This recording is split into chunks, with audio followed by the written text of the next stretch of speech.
centric agenda to address global challenges and to facilitate sustainable economic development. The government's efforts since 2014 have ensured for all citizens a better quality of life and life of dignity. The per capita income has more than doubled to 1.97 lakh rupees. In these 9 years, the Indian economy has increased in size from being 10th to 5th largest in the world. We have significantly improved our position as well as a well-governed and innovative country with a conducive environment for business as reflected in several global indices. We have made a significant progress in many sustainable development goals. The economy has become a lot more formalized as reflected in the EPFO membership, more than doubling to 27 crore and rupees 7,400 crore digital payments of 126 lakh crore rupees through UPI in 2022. The efficient implementation of many schemes with universalization of targeted benefits has resulted in inclusive development. Some of the schemes are 11.7 crore household toilets under Swachh Bharat mission, which is achieved, 9.6 crore LPG connections under Ujjwala, 220 crore COVID vaccination of 102 crore persons, 47.8 crore PM Jan Dhan bank accounts, insurance cover for 44.6 crore persons under PM Suraksha Bima and PM Jeevan Jyoti Yojana, and cash transfer of 2.2 lakh crores of rupees to 11.4 crore to over 11.4 crore farmers under PM Kisan Samman Nidhi. Our vision for the Amrit Kal includes technology-driven and knowledge-based economy with strong public finances and a robust financial sector. To achieve this, Jan Bhagidari through Sabka Saath, Sabka Prayas is essential. The economic agenda for achieving this vision focuses on three things. First, facilitating ample opportunities for citizens, especially the youth, to fulfill their aspirations. Second, providing strong impetus to growth and job creation. And third, strengthening macroeconomic stability. To service these focus areas in our journey to India at 100, we believe that the following 4 opportunities can be transformative during Amrit Kal. Economic empowerment of women. Deen Dayal Antyodaya Yojana National Rural Livelihood Mission has achieved remarkable success by mobilizing rural women into 81 lakh self-help groups.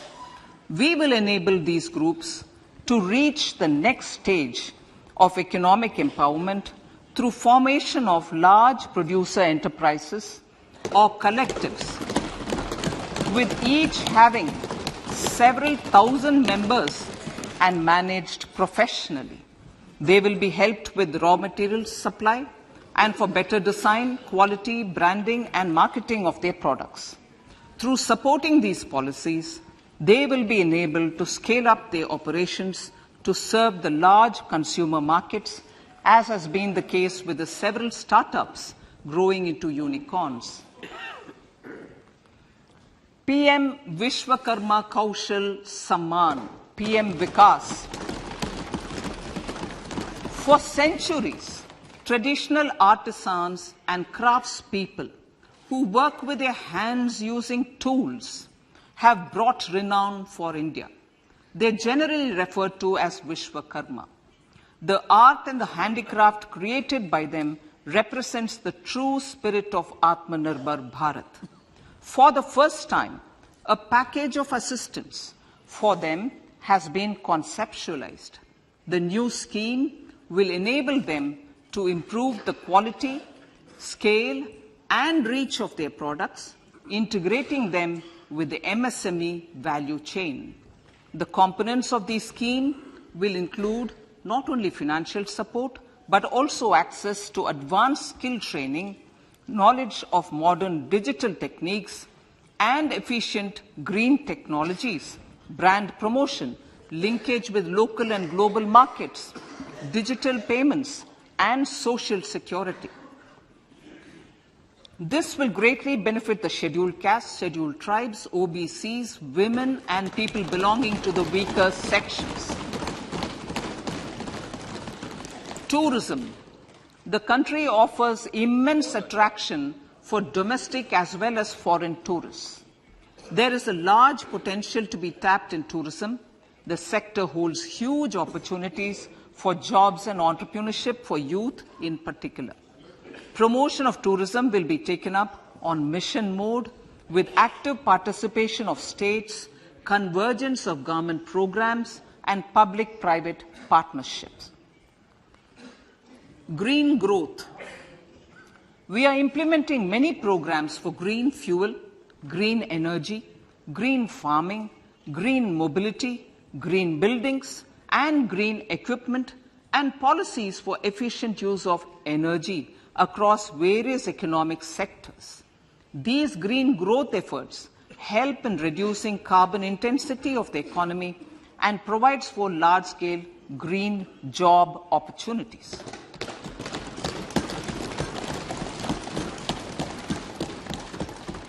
Priorities of this budget. The budget adopts the following 7 priorities. They complement each other and act as the Saptarishi guiding us through the Amritkal.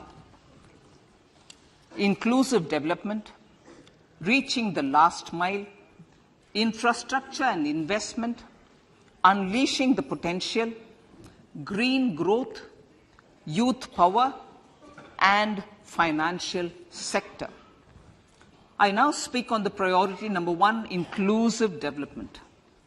The government's philosophy of Sabka Saath, Sabka Vikas has facilitated inclusive development covering in specific farmers, women, youth, OBCs, scheduled castes, scheduled tribes, Divyangjan, and economically weaker sections, and overall priority for the underprivileged, Vanchiton ko Variyata. There has also been a sustained focus on Jammu Kashmir, Ladakh, and the Northeast. This budget builds on those efforts. Digital public infrastructure for agriculture. Digital public infrastructure for agriculture will be built as an open source, open standard, and interoperable public good. This will enable inclusive farmer-centric solutions through relevant information services for crop planning and health, improved access to farm inputs, credit and insurance, help for crop estimation, market intelligence, and support for growth of agri-tech industry and startups.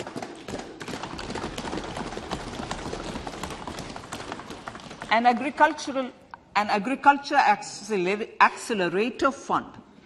An agriculture accelerator fund will be set up to encourage agri-startups by young entrepreneurs in rural areas. The fund will aim at bringing innovative and affordable solutions for challenges faced by farmers. It will also bring in modern technologies to transform agricultural practices, increase productivity and profitability. To enhance the productivity of extra long staple cotton, we will adopt a cluster-based and value chain approach through public-private partnerships. This will mean collaboration between farmers, state, and industry for input supplies, extension services, and market linkages. We will launch an Atmanirbhar Clean Plant program to boost availability of disease-free, quality planting material for high-value horticultural crops at an outlay of 2,200 crores. Global hub for millets which are Sri Anna. India is the forefront.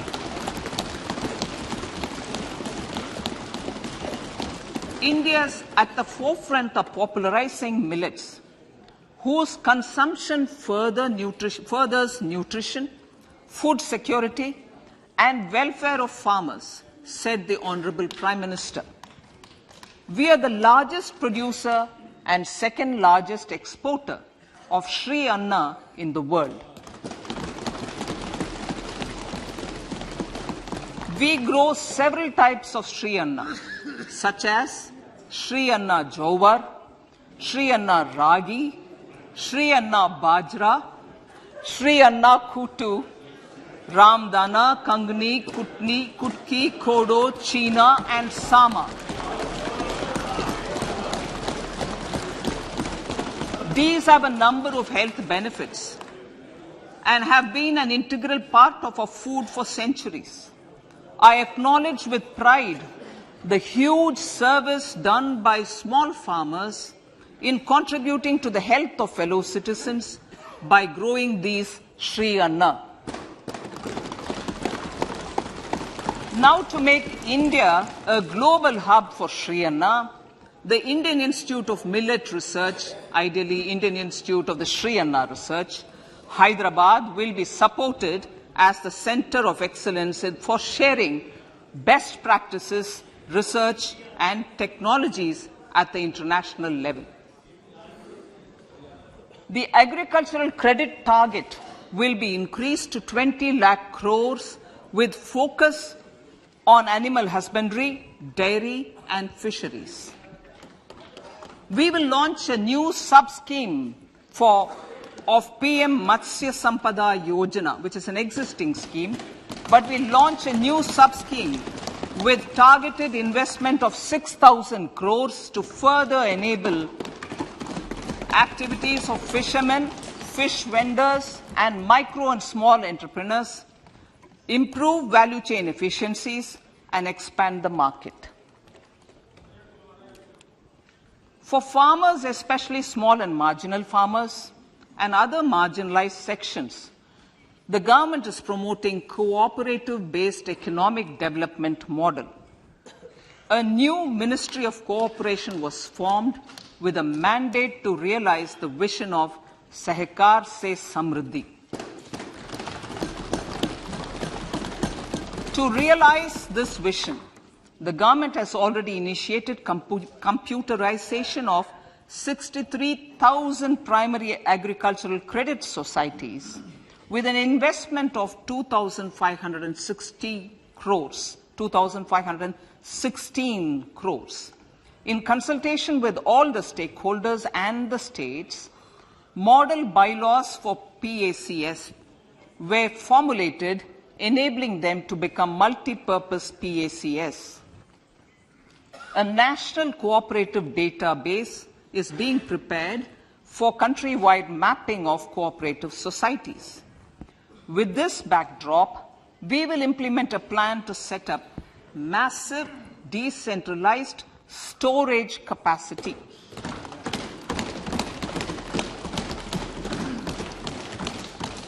This will help farmers store their produce and realize remunerative prices through sale at appropriate times. The government will also facilitate setting up of a large number of multi-purpose cooperative societies, primary fisheries societies, and dairy cooperative societies in uncovered panchayat and villages in the next 5 years.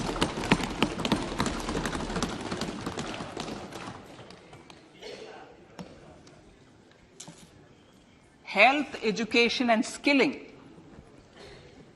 157 new nursing colleges will be established in co-location with the existing 157 medical colleges established since 2014. A mission to eliminate sickle cell anemia by 2047 will be launched. It will entail awareness creation, universal screening of 7 crore people in the age group of 0 to 40 years in affected tribal areas, and counseling through collaborative efforts of central ministries and state governments. Facilities in select ICMR labs, Indian Council for Medical Research Labs, will be made available for research by public and private medical college faculty and private sector R&D teams for encouraging collaborative research and innovation. A new program to promote research and innovation in pharmaceuticals will be taken up through centers of excellence. We shall also encourage industry to invest in research and development in specific priority areas. Dedicated multidisciplinary courses for medical devices will be supported in existing institutions to ensure availability of skilled manpower for futuristic medical technologies, high-end manufacturing and research. Teachers' training. Teachers' training will be re-envisioned through innovative pedagogy, curriculum transaction, continuous professional development, dipstick surveys, and ICT implementation. The District Institute of Education and Training will be developed as vibrant institutes of excellence for this purpose.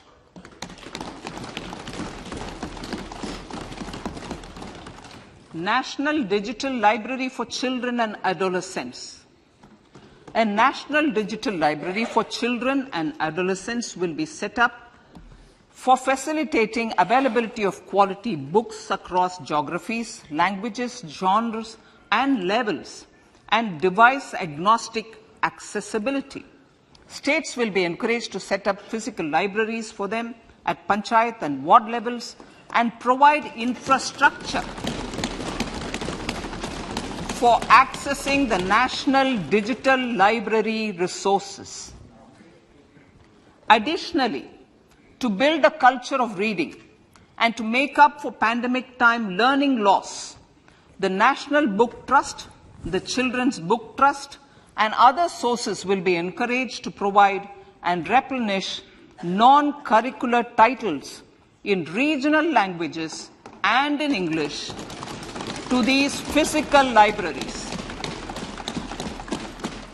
Collaboration with NGOs that work in literacy will also be a part of this initiative.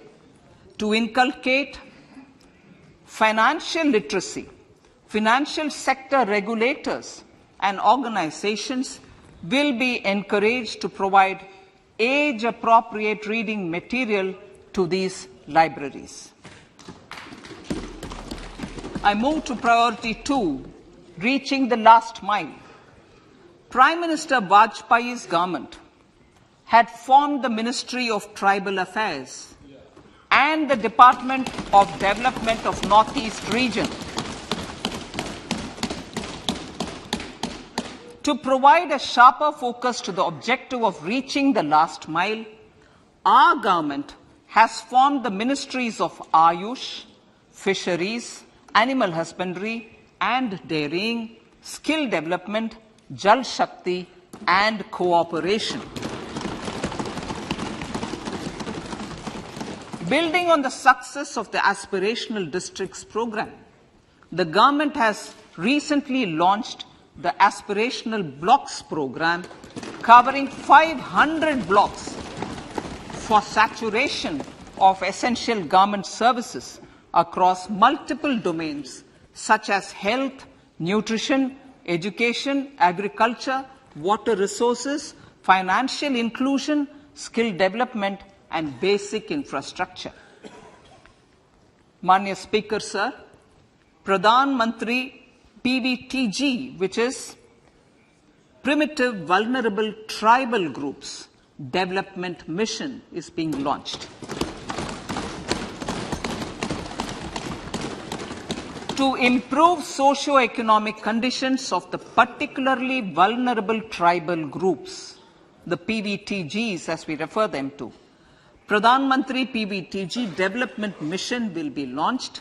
This will saturate PVTG families and habitations with basic facilities such as safe housing, clean drinking water and sanitation, improved access to education, health, nutrition, road and telecom connectivity, and sustainable livelihood opportunities.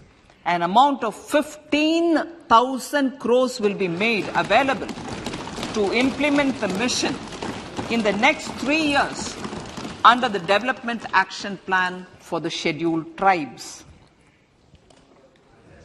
Ekalavya Model Residential Schools. In the next 3 years, Center will recruit 38,800 teachers and support staff for the 740 Ekalavya Model Residential Schools, which is serving 3.5 lakh tribal students.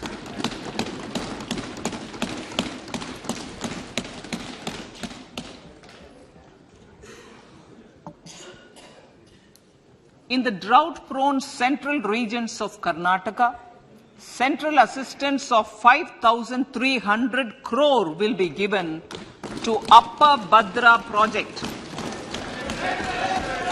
to provide sustainable micro-irrigation and filling up of surface tanks for drinking water. PM Awas Yojana. The outlay for PM Awas Yojana is being enhanced by 66% to over 79,000 crores. Bharat Shared Repository of Inscriptions will be set up in a digital epigraphy museum with digitization of 1 lakh ancient inscriptions in the first stage. Support for poor prisoners. For poor persons who are in prisons and unable to afford the penalty or the bail amount, required financial support will be provided. Priority number 3, infrastructure and investment. Investments in infrastructure and productive capacity have a large multiplier impact on growth and employment. After the subdued period of the pandemic, private investments are growing again. The budget takes the lead once again to ramp up the virtuous cycle of investment and job creation. Honorable Speaker, sir, the capital investment outlay is being increased steeply for the 3rd year in a row by 33% to 10 lakh crores, which would be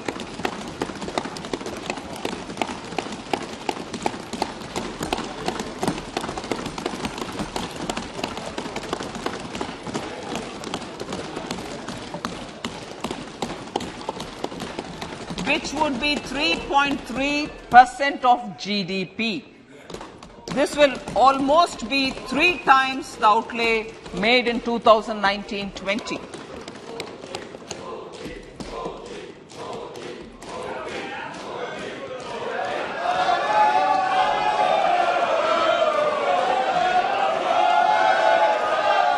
This substantial increase in recent years is central to the government's efforts to enhance growth potential and job creation, crowd in private investments, and provide a cushion against global headwinds. The direct capital investment by the centre is complemented by the provision made for creation of capital assets through grants and aids to state. The effective capital expenditure of the centre is budgeted at 13.7 lakh crore rupees, which will be 4.5% of GDP. Support to state governments for capital investment. I have decided to continue the 50-year interest-free loan to state governments for 1 more year to spur investment in infrastructure and to incentivize them for complementary policies actions with a significantly enhanced outlay of 1.3 lakh crores. The newly established Infrastructure Finance Secretariat will assist all stakeholders for more private investment in infrastructure, including railways, roads, urban infrastructure and power, which are predominantly depend on public resources. The harmonized master list of infrastructure will be reviewed by an expert committee for recommending the classification and financing framework suitable for Amrit Kal. A capital outlay, I'm talking about railways now, sir, Honorable Speaker, railways. A capital outlay of 2.40 lakh crores has been provided for the railways. This is the highest ever outlay this highest ever outlay is about 9 times the outlay made in 2013-14. 100 critical transport infrastructure projects for last and first mile connectivity for ports, coal, steel, fertilizer and food grain sectors have been identified. They will be taken up on priority with investment of 75,000 crores, including 15,000 crore from private sources. 50 additional airports, heliports, water aerodromes and advanced landing grounds will be revived for improving regional air connectivity.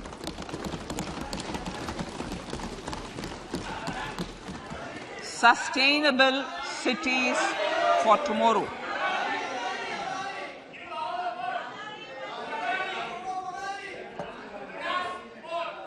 States and cities will be encouraged to undertake urban planning reforms and actions to transform our cities into sustainable cities of tomorrow.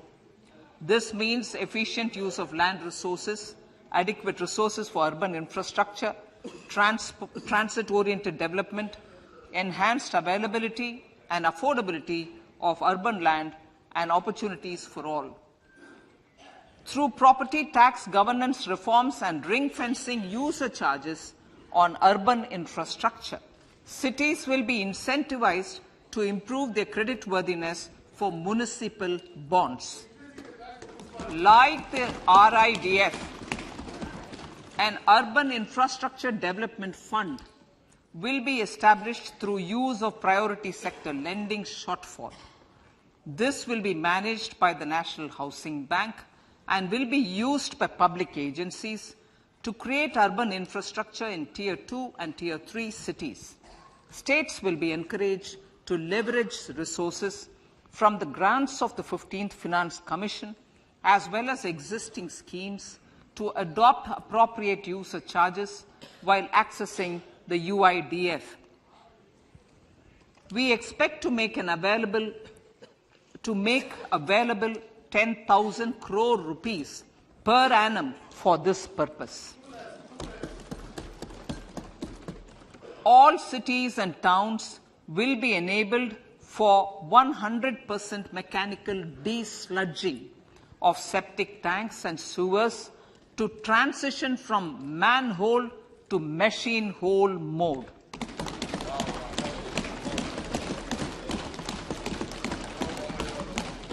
Enhanced focus will be provided for scientific management of dry and wet waste.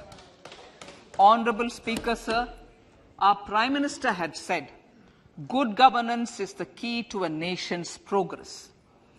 Our government is committed to providing a transparent and accountable administration which works for the betterment and welfare of common citizens.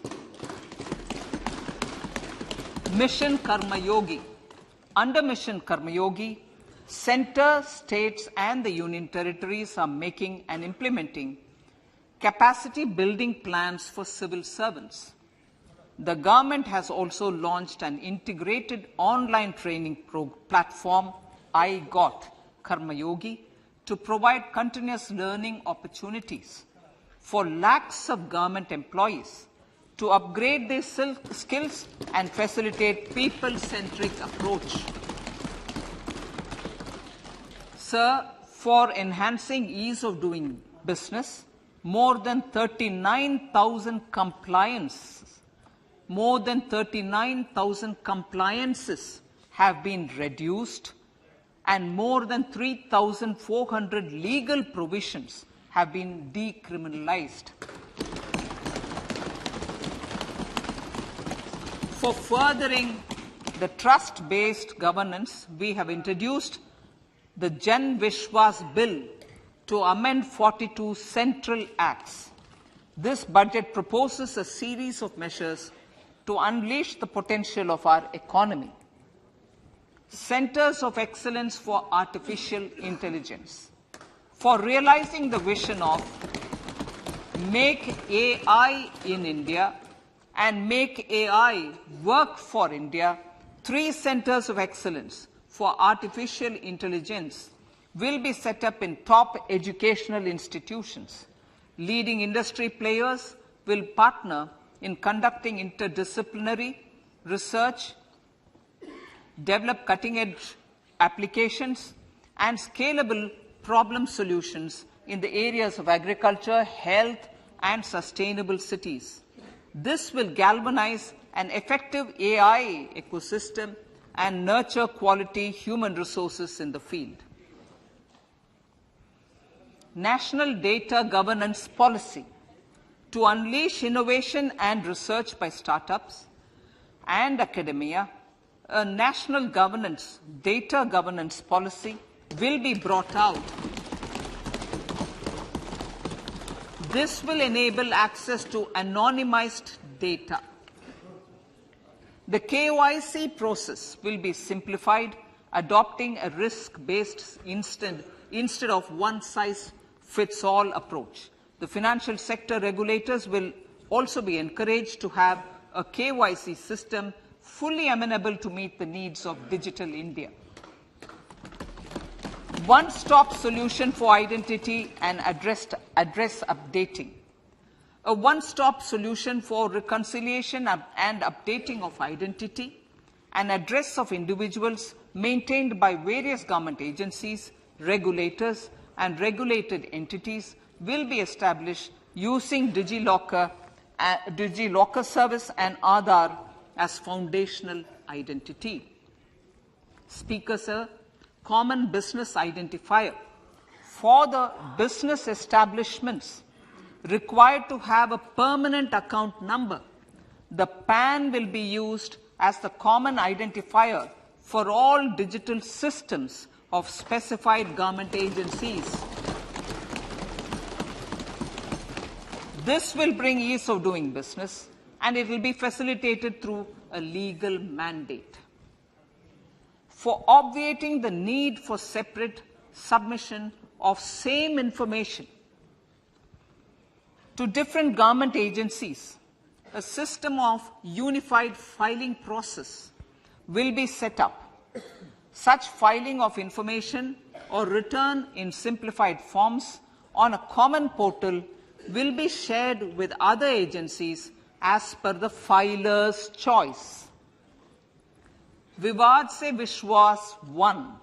Relief for MSMEs.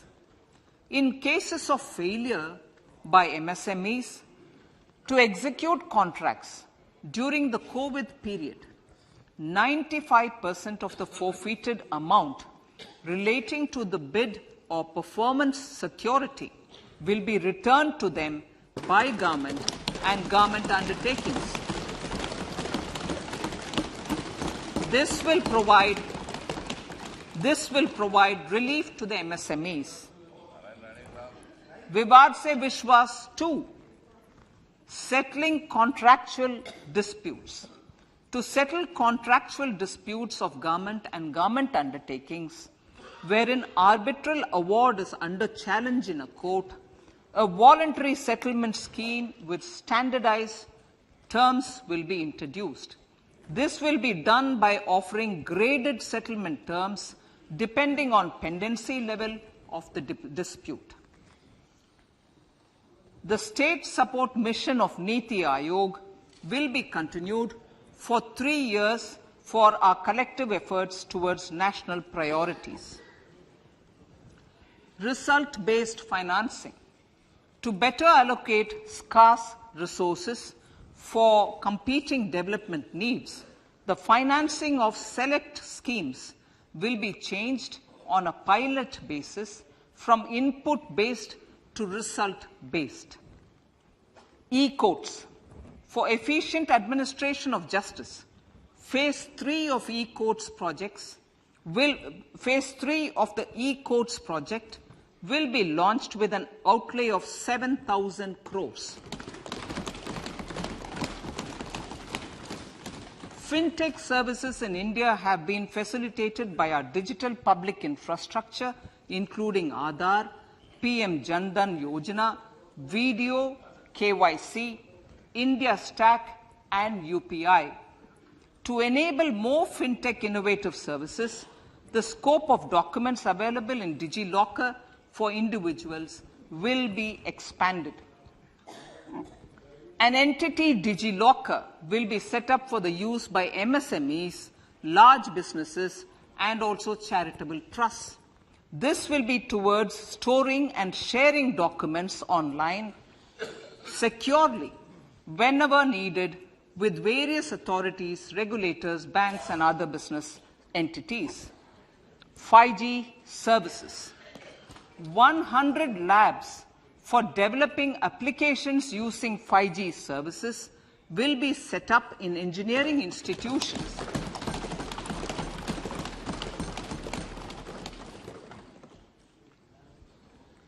To realize a new range of opportunities, business models, and employment potential.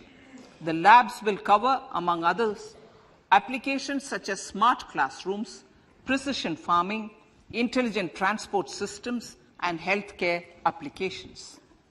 Lab-grown diamonds. Lab-grown diamonds is a technology and innovation-driven emerging sector with high employment potential. These environment-friendly diamonds, which have optically and chemically the same properties as natural diamonds. To encourage indigenous production of LGD, lab-grown diamond seeds and machines, and to reduce import dependency, a research and development grant will be provided to one of the IITs for 5 years.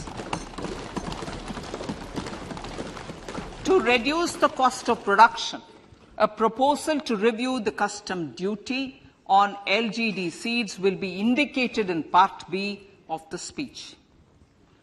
I come to the fifth priority, Honourable Speaker, sir, green growth. Honourable Prime Minister has given a vision for life or lifestyle for environment to spur a movement of environmentally conscious lifestyle. India is moving forward firmly for the Panchamrit, the net zero carbon emission by 2070 to usher in green industrial and economic transition. This budget builds on our focus on green growth. The recently launched National Green Hydrogen Mission, with an outlay of 19,700 crores, will facilitate transition of the economy to low carbon intensity, reduce dependence on fossil fuel imports, and make the country assume technology and market leadership in this sunrise sector. Our target is to reach an annual production of 5 MMT by 2030. Energy transition. This budget provides for 35,000 crores for priority capital investment towards energy transition and net zero objectives and energy security by Ministry of Petroleum and Natural Gas. To steer the economy on sustainable development path, battery energy storage systems with capacity of 4,000 MWH will be supported with viability gap funding. A detailed framework for pumped storage projects will also be formulated. Renewable energy evacuation. The interstate transmission system for evacuation and grid integration of 13 gigawatt renewable energy from Ladakh will be constructed with investment of 20,700 crore, including central support of 8,300 crores. Green credit program. For encouraging behavioral change, a green credit program will be notified under the Environment Protection Act. This will incentivize environmentally sustainable and responsive actions by companies, individuals, and local bodies, and help mobilize additional resources for such activities. PM Program for Restoration, Awareness, Nourishment, and Amelioration of Mother Earth, PM Pranam, will be launched to incentivize states and union territories to promote alternative fertilizers and balanced use of chemical fertilizers. Go Bardhan scheme. 500 new waste to wealth plants under Go Bardhan, galvanizing organic bio-agro resources done. Go Bardhan scheme will be established for promoting circular economy. These will include 200 compressed biogas plants, including 75 plants in urban areas, and 300 community or cluster-based plants at a total investment of 10,000 crores. I will refer to this in Part B also. In due course, a 5% CBG mandate will be introduced for all organizations marketing natural and biogas. For collection of biomass and distribution of biomanure, appropriate fiscal support will also be provided. Bharatiya Prakritik Kheti Bio Input Resource Centers. Over the next 3 years, we will facilitate 1 crore farmers to adopt natural farming. For this, Honorable Speaker, 10,000 bio input resource centers will be set up, creating a national level distributed micro fertilizer and pesticide manufacturing network. Mishti.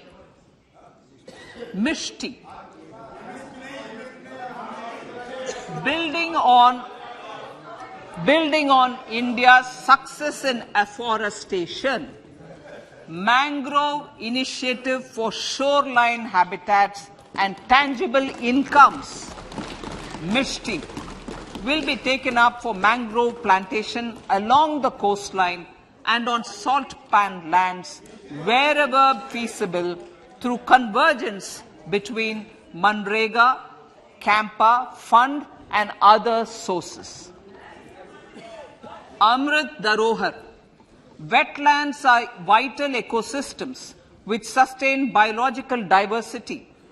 In his latest Mann Ki Baat, the Prime Minister said, now, I quote, now the total number of Ramsar sites in our country has increased to 75, whereas before 2014, there were only 26, unquote. Local communities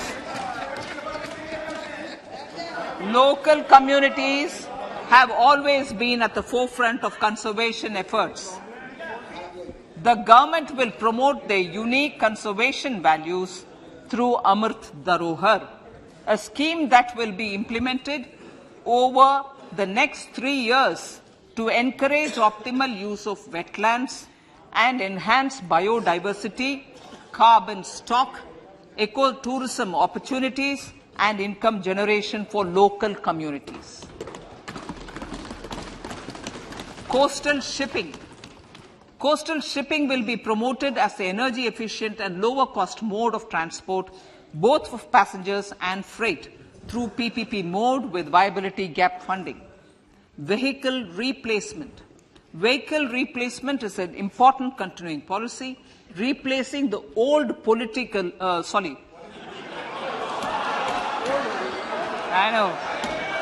replacing, absolutely, thank you. Replacing old polluting vehicles. Maybe applicable, right? Replacing old polluting vehicles is an important part of greening our economy. In furtherance of the vehicle scrapping policy mentioned in Budget 21-22, I have allocated adequate funds to scrap old vehicles of the central government. States will also be supported in replacing old vehicles and old state ambulances. Honorable Speaker, sir, I move to priority 6, youth power.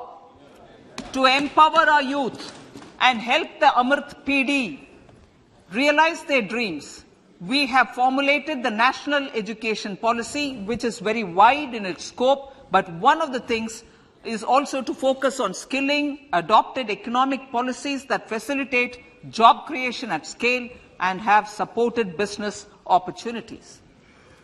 Pradhan Mantri Kaushal Vikas Yojana. Pradhan Mantri Kaushal Vikas Yojana 4.0 will be launched to skill lakhs of youth within the next 3 years. On-job training, industry partnership, and alignment of courses with needs of industry will be emphasized. The scheme will also cover new age courses for Industry 4.0 like coding, AI, robotics, mechatronics, IoT, 3D printing, drones, and other soft skills.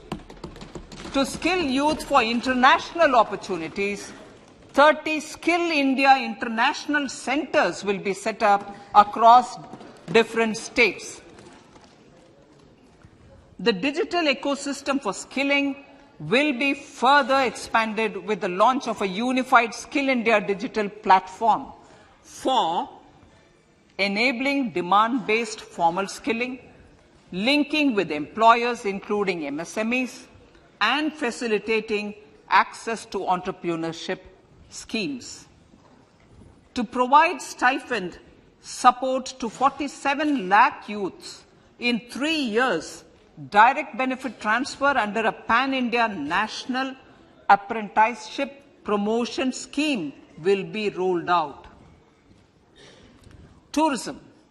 Honorable Speaker, sir, with an integrated and innovative approach, at least 50 destinations will be selected through challenge mode. In addition to aspects such as physical connectivity, virtual connectivity, tourist guides, high standards for food streets, and tourist security, all the relevant aspects would be made available on an app to enhance tourist experience. Every destination would be developed as a complete package. The focus of development of tourism would be on domestic as well as foreign tourists.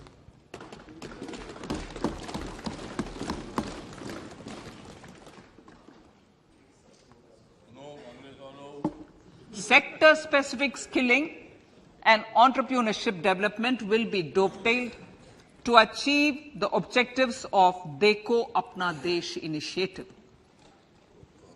This was launched as an appeal by the Honorable Prime Minister to the middle class to prefer domestic tourism over international tourism. The integrated development of theme-based tourist circuits, the Swadesh Darshan scheme, was also launched. Under the Vibrant Villages program, tourism infrastructure and amenities will be facilitated in border villages. Unity Mall. States will be encouraged to set up a Unity Mall in their state capital or most prominent tourism center or the financial capital for promotion and sale of their one district, one product and GI products and other handicraft products, and for providing space for such products of all other states as well. Sir, priority number 7, financial sector. Our reforms in the financial sector and innovative use of technology have led to financial inclusion at scale, better and faster service delivery, ease of access to credit, and participation in financial markets. This budget proposes to further these measures. Credit guarantee for MSMEs. Last year, I proposed revamping of the credit guarantee scheme for the MSMEs. I am happy to announce that the revamped scheme will take effect from 1st April 2023 through infusion of 9,000 crores in the corpus. This will enable additional collateral-free guaranteed credit of 2 lakh crores of rupees. Further, the cost of credit will be reduced by about 1%. A National Financial Information Registry will be set up to serve as a central repository of financial and ancillary information. This will facilitate efficient flow of credit, promote financial inclusion, and foster financial stability. A new legislative framework will govern this credit public infrastructure and will be designed in consultation with the RBI. To meet the needs of Amrit Kal and to facilitate optimum regulation in the financial sector, public consultation, as necessary and feasible, will be brought to the process of regulation making and issuing subsidiary directions. To simplify, to ease, and to reduce cost of compliance, financial sector regulators will be requested to carry out a comprehensive review of existing regulations. For this, they will consider suggestions from public and regulated entities. Time limits to decide the application under various regulations will also be laid down. Honorable Speaker, sir, to enhance business activities in GIFT IFSC, the following measures will be taken. Delegating powers under the SEZ Act to the IFSCA to avoid dual regulation. Setting up a single window IT system for registration and approval of IFSCA, SEZ authorities, GSTN, RBI, SEBI, and IRDAI. Permitting acquisition financing by IFSC banking units of foreign banks. Establishing a subsidiary of Exim Bank for trade refinancing. Amending IFSCA Act for statutory provisions for arbitration, ancillary services, and avoiding dual regulation under the SEZ Act, and recognizing offshore derivative instruments as valid contracts. Honorable Speaker, sir, data embassy. For countries looking for digital continuity solutions, we will facilitate setting up of their data embassies in GIFT IFSC.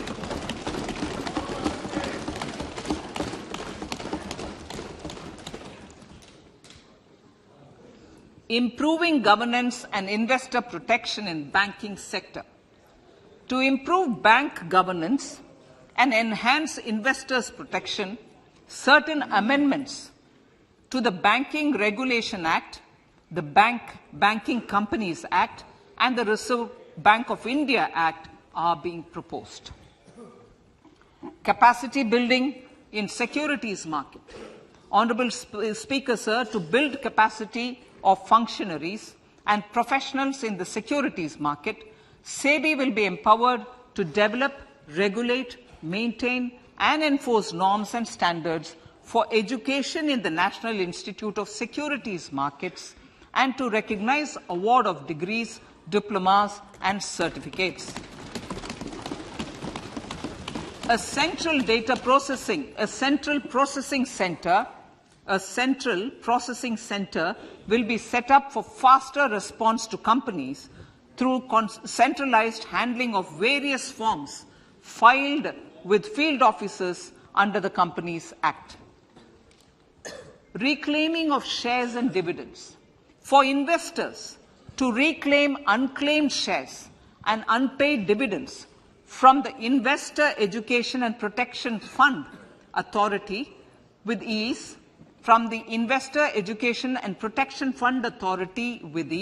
an integrated IT portal will be established. Digital payments continue to find wide acceptance.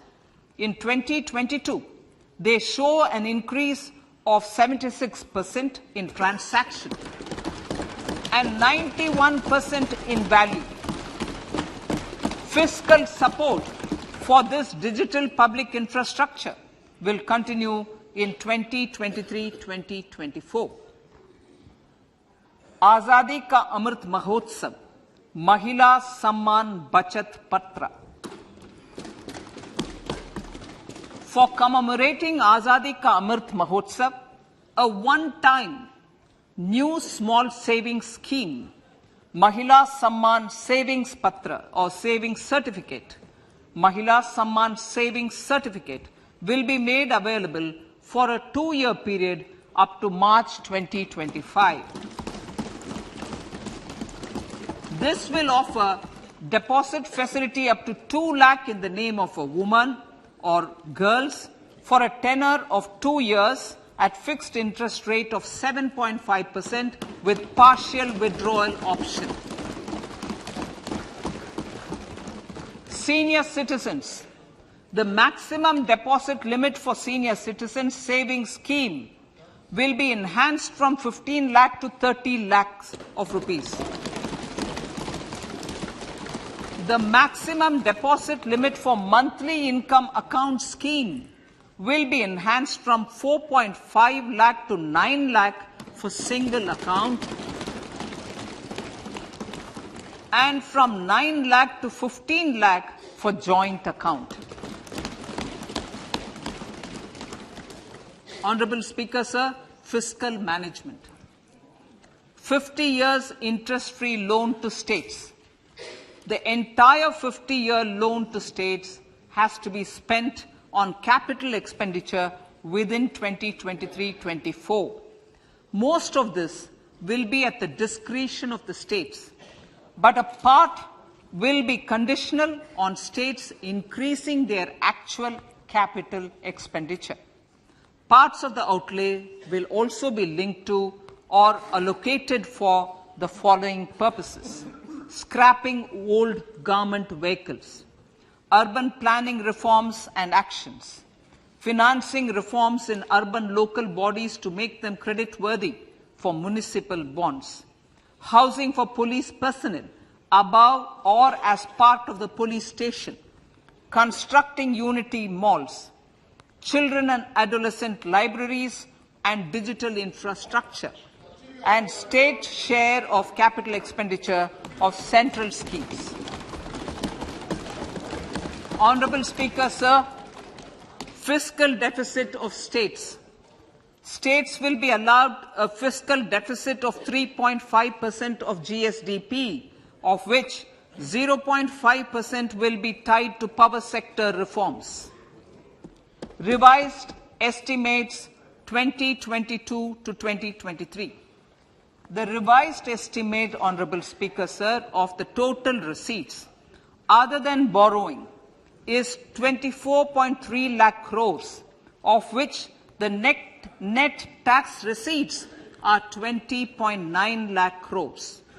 The revised estimate of the total expenditure is 41.9 lakh crores of rupees, of which the capital expenditure is about 7.3 lakh crores. The revised estimate of the fiscal deficit is 6.4% of GDP, adhering to the budget estimate. So budget estimates of 2023-24.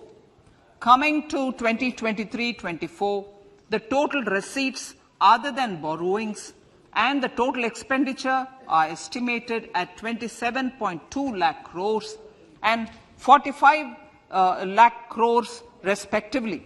The net tax receipts are estimated at 23.3 lakh crores. The fiscal deficit is estimated to be 5.9% of the GDP. In my budget speech for 21-22, I had announced that we plan to continue the path of fiscal consolidation, reaching a fiscal deficit of below 4.5% by 2025-26, with a fairly steady decline over the period.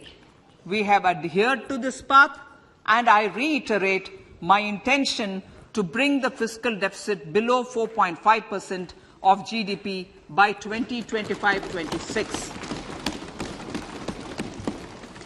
To finance the fiscal deficit in 2023-24, the net market borrowings from dated securities are estimated at 11.8 lakh crores.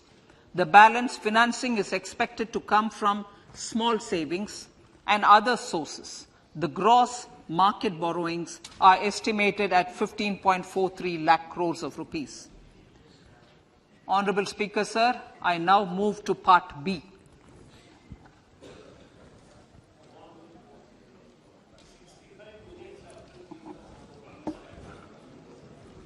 Indirect taxes.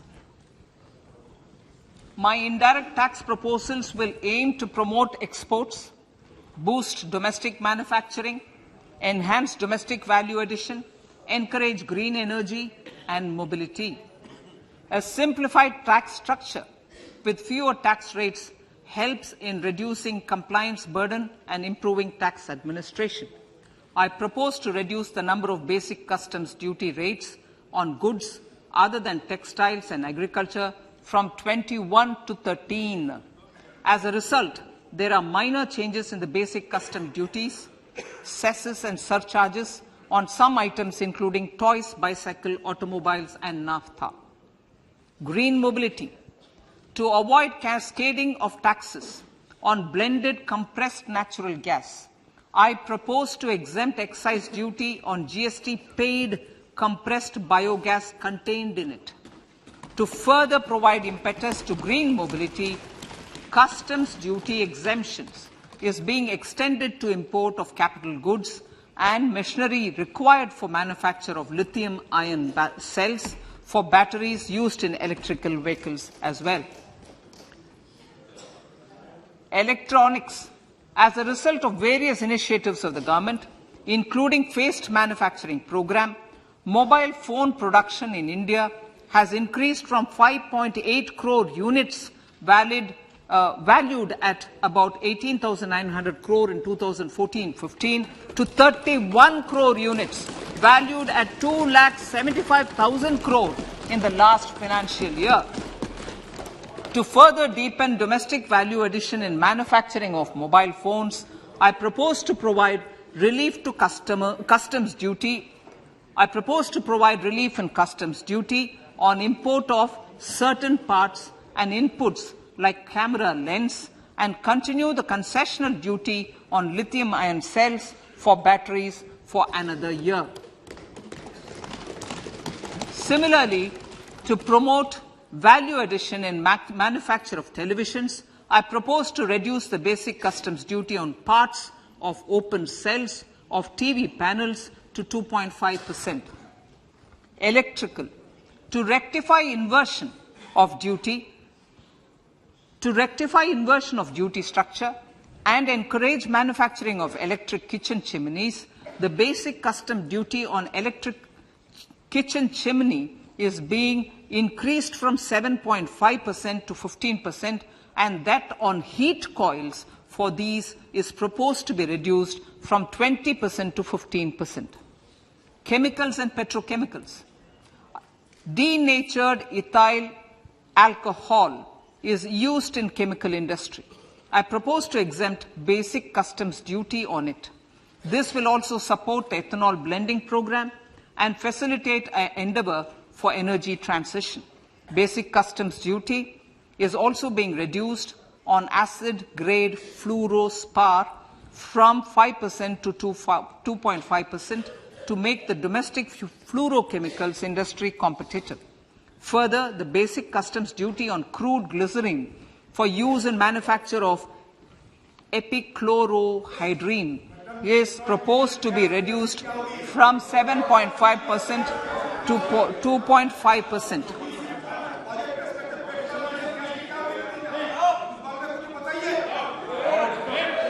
Marine products.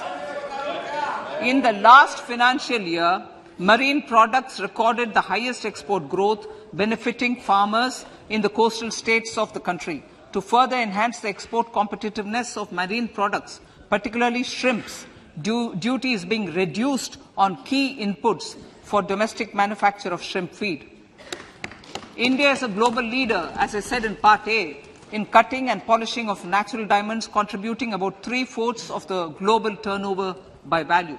With the depletion of deposits of natural diamonds, the industry is moving towards lab-grown diamonds, and it holds huge promise. To seize this opportunity, I propose to reduce the basic customs duty on seeds used in their manufacture. Customs duties on door or doré and bars of gold and platinum were increased earlier this fiscal. I propose to increase the duties on articles made therefrom to enhance the duty differential. I also propose to increase the import duty on silver doors, bars and articles to align them with that on gold and platinum. To facilitate availability of raw materials for the steel sector, exemptions from basic custom duty on raw materials for manufacture of CRGO steel, ferrous scrap and nickel cathode is being continued. Similarly, the concessional BCD of 2.5% on copper scrap is also being continued to ensure the availability of raw materials for secondary copper producers who are mainly in the MSME sectors. Compounded rubber. The basic custom duty rate on compounded rubber is being increased from 10% to 25% or 30 kg, whichever is lower, at par with that of natural rubber other than latex, to curb circumvention of duty. Cigarettes. National calamity contingent duty on specified cigarettes was last revised 3 years ago. This is proposed to be revised upwards by about 16%. Direct taxes. I now come to my direct tax proposals. Honourable Speaker, these proposals aim to maintain continuity and stability of taxation, further simplify and rationalize various provisions to reduce the compliance burden, promote the entrepreneurial spirit, and provide tax relief to citizens. It has been constant endeavour of the Income Tax Department to improve taxpayers' services by making compliance easy and smooth. Our taxpayers portal received a maximum of 72 lakh returns in a day, processed more than 6.5 crore returns this year. Average processing period reduced from 93 days in financial year 13-14 to 16 days only now. And 45% of the returns were processed within 24 hours. We intend to further improve this, roll out the next generation common IT return form for taxpayer convenience, and also plan to strengthen the grievance redressal mechanism. MSMEs and professionals. MSMEs are growth engines of our economy. Micro enterprises with turnover up to 2 crore of rupees and certain professionals with turnover of up to 50 lakh rupees can avail the benefit of presumptive taxation. I propose to provide enhanced limits of 3 crore and 75 lakh respectively to the taxpayers whose cash receipts are no more than 5%. Whose cash receipts are no more than 5%. Moreover, to support MSMEs in timely receipt of payments, I propose to allow deduction for expenditure incurred on payments made to them only when payment is actually made. Cooperation. Cooperation is a value to be cherished. In realizing our Prime Minister's goal for Sehkar Se Samriddhi and his resolve to connect the spirit of cooperation with the spirit of Amrit Kal, in addition to the measures proposed in Part A, I have a slew of proposals for the cooperation sector. First, new cooperatives that commence manufacturing activities till 2024, 31st March, shall get the benefit of a lower tax rate of 15%, as is presently available to new manufacturing companies. Secondly, I propose to provide an opportunity to sugar cooperatives to claim payments made to sugarcane farmers for the period prior to the assessment year 2016-17 as expenditure. This is expected to provide them a relief of almost 10,000 crores. Thirdly, I am providing a higher limit of 2 lakh per member for cash deposits to loans in cash by primary agricultural cooperative societies and primary cooperative agriculture and rural development banks. I repeat that. Thirdly, I am providing a higher limit of 2 lakh per member for cash deposits to and loans in cash by primary agricultural cooperative societies and primary cooperative agricultural and rural development banks. Similarly, a higher limit of 3 crore for TDS on cash withdrawal is being provided to cooperative societies. Startups.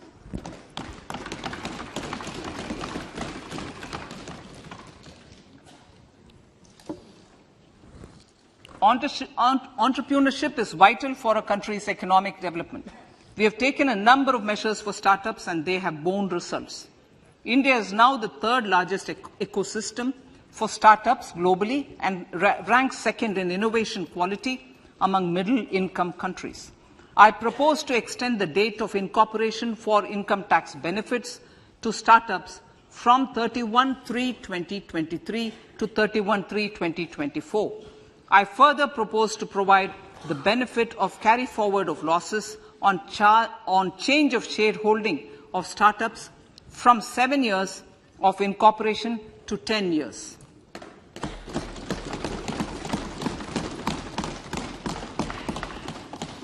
To reduce the pendency of appeals at commissioner level, I propose to deploy about 100 joint commissioners for disposal of small appeals. We shall also be more selective in taking up cases for scrutiny of returns already received this year. Better targeting of tax concessions. For better targeting of tax concessions and exemptions, I propose to cap deduction from capital gains on investment in residential house under Section 54 and Section 54F to 10 crores. Another proposal with similar intent is to limit income tax exemption from proceeds of insurance policies with very high value. Rationalization. Honourable Speaker, sir, there are a number of proposals relating to rationalization and simplification. Income of authorities, boards and commissions set up by statutes of union or state for the purpose of housing, development of cities, towns and villages, and regulating and developing an activity or matter is proposed to be exempted from income tax. Other major measures in this direction are removing the minimum threshold of 10,000 for TDS and clarifying taxability relating to online gaming, not treating conversion of gold into electronic gold receipts and vice versa as capital gains, reducing the TDS rate from 30% to 20% on taxable portion of EPF withdrawals in non-PAN cases, and taxation on income for market-linked debentures. Other major proposals in the finance bill relate to the following: extension of period of tax benefits to funds relocating to IFSC, GIFT City till 31/3/2025, decriminalization under Section 276A of the Income Tax Act, allowing carry forward of losses on strategic disinvestment, including that of IDBI Bank, and providing EEE status to Agnivir Fund. Personal income tax.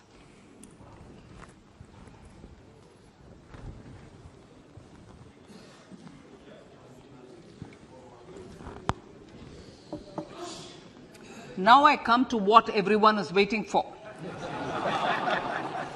Personal income tax. I have 5 major announcements to make in this regard. These primarily benefit our hard-working middle class. The first one concerns rebate. Currently, those with income up to 5 lakh do not pay any income tax in both old and new regimes. I propose to increase the rebate limit to 7 lakhs in the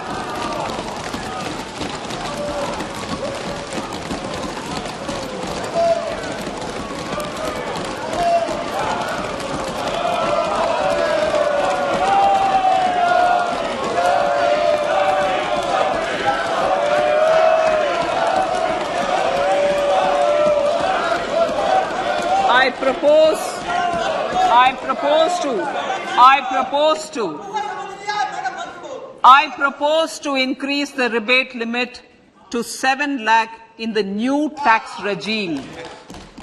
Thus, persons in the new tax regime with income up to 7 lakhs will not have to pay any tax at all.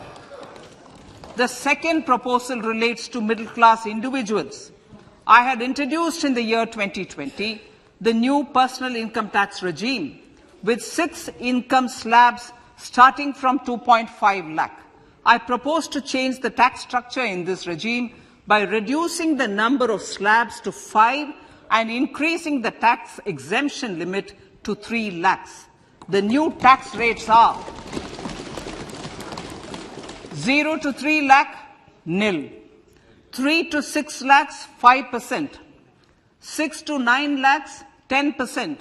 9 to 12 lakh, 15%. 12 to 15 lakhs, 20%. And above 15 lakhs, 30%. This will provide major relief to all taxpayers in the new regime. An individual with an annual income of 9 lakhs will be required to pay only 45,000 rupees. This is only 5% of his or her income. It is a reduction of 25% on what he or she is required to pay now. That is 60,000. So in the place of 60,000, it is now only 45,000. Similarly, an individual with an income of 15 lakh rupees would be required to pay only 1.5 lakh or 10% of his income or her income, a reduction of 20% from the existing liability of 1,87,500 rupees. My third proposal is for the salaried class and the pensioners, including family pensioners, for whom I propose to extend the benefit of standard deduction to the new tax regime. Each salaried person with an income of 15.5 lakh rupees or more will thus stand to benefit by 52,500 rupees. My fourth announcement in personal income tax is regarding the highest tax rate, which in our country is 42.74%. This is among the highest in the world. I propose to reduce the highest surcharge rate from 37% to 25% in the new tax regime.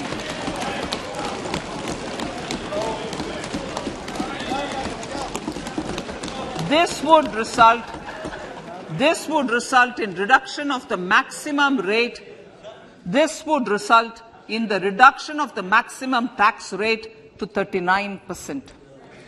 Lastly, the limit of 3 lakh rupees for tax exemption on leave encashment on retirement of non-government salaried employees was last fixed in the year 2002, when the highest basic pay in the government was only 30,000 rupees per month.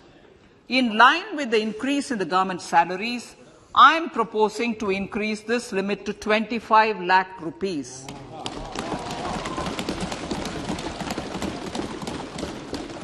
We are also making the new income tax regime as the default tax regime. However, citizens will continue to have the option to avail the benefit of the old tax regime. Apart from these, I am also making some other changes as given in the annexure. As a result of these proposals, revenue of about 38,000 crore to 37,000 crore in direct taxes and rupees 1,000 crore in indirect taxes will be foregone, while revenue of about 3,000 crore will be additionally mobilized. Thus, the total revenue foregone is about 35,000 crores annually. Honorable Speaker, sir, with these words, I commend the budget to this August House.